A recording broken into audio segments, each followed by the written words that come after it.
MuvMinterz. It is I, Jen T, brought to you live from Studio B.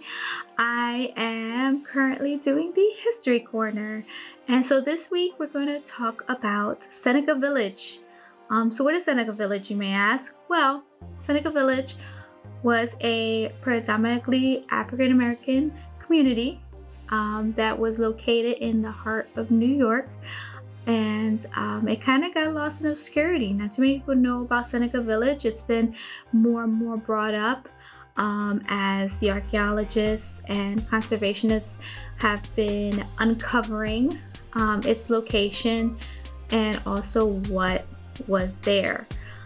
So we're going to do a top 5 facts about Seneca Village. However, there is more information out there, but I kind of wanted to give you some tidbits and some facts about Seneca Village, and hopefully you guys will be interested and maybe do your own investigation about this wonderful village community, a integrated society that was in the heart of the city that never sleeps.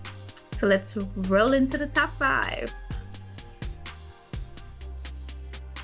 Let's go with number 5. So number 5, the origins of Seneca Village. Well, it began in 1825, where landowners John and Elizabeth Whitehead sold their land to individuals.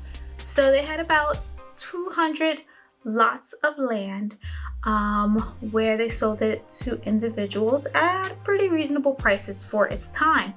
The land was located at around 82nd and 89th Street, 7th and 8th Avenue, which is currently Central Park, just west of the Great Lawn. So now we're going to roll into our 4th fact. Seneca Village was the first African American community after the abolishment of slavery. So this had free slaves that had a safe space to go and start their community. It was definitely, they settled in this area to kind of get away from the racist tension that was in Southern Midtown. But not only was there only African Americans, however, only 2/3 of the population of Seneca Village was African American. It was actually 1/3 was Irish immigrants and a handful of Germans. In about 1855, Seneca Village actually contained about 225 individuals who actually lived there and called Seneca Village home. So fact number 3, the first lot owner was actually a shoe shiner. His name was Andrew Williams. He was 25 years old. He was an African American shoe shiner, and he actually bought 3 plots of land for about $125. So $125 in today's time kind of seems like not much, but if you convert it to our current state of the economy, inflation, all that good stuff, that would give us a whopping $3,549.85. Honestly, in New York's prices, that's like a month's rent. So he actually was able to buy this 3 plots of land for 1 month's rent in current time. Can we say inflation? So let's go into fact number 2. So owning the land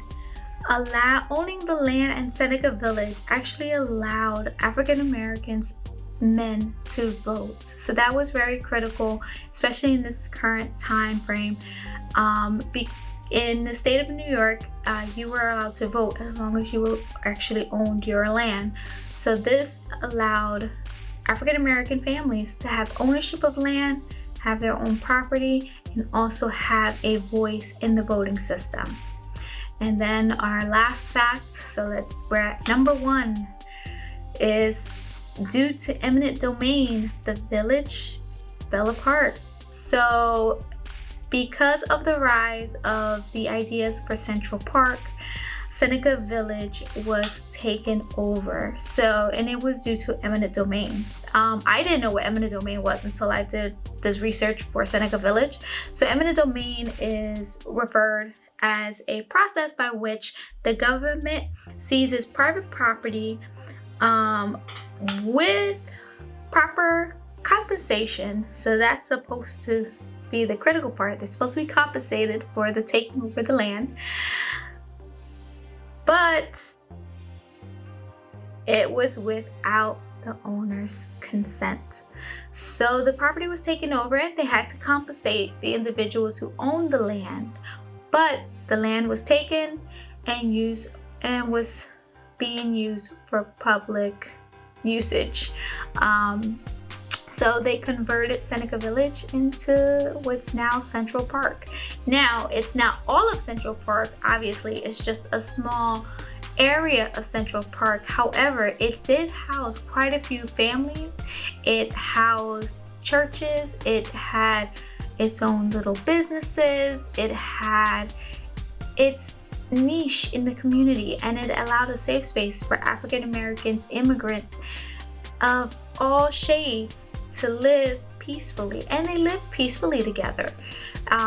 It seems like most of the research I've done, people were very happy to live in Seneca Village, and it wasn't a poor area either. They competed with, you know, the middle class whites in the other areas of Manhattan. So, you know, it was definitely a rising area, but it was taken apart, and it actually ended up being taken apart in 1850. If I'm not mistaken, it was 1857. Double checking my notes, of course. I got my handy dandy notes. 1857 was when it was taken apart and then created into what's currently Central Park. And what's a shame is that, you know, there's nothing left there. Just now they're uncovering a lot of, you know, artifacts and things of that nature to kind of explain, you know, Seneca Village and how significant it was to society. You know, it was one of the very first integrated communities that kind of worked. And you know, if only it was left standing and it could continue, it probably could have been a fabulous area. But, you know, now it's being brought back up to light. And there are actually quite a few documentaries. I'm actually going to link them in the description box below, of those documentaries that I used to kind of like compile my top 5 facts. And I definitely would recommend looking at, there is a virtual tour, it's through the Met, of the artifacts that they had uncovered regarding Seneca Village. So I will link those in the description box below. So that is pretty much it for me today. So hopefully you enjoyed the facts, enjoy seeing me for like a brief second. So without further ado, stay tuned, stay alert, and remember, you guys are the movement. Peace.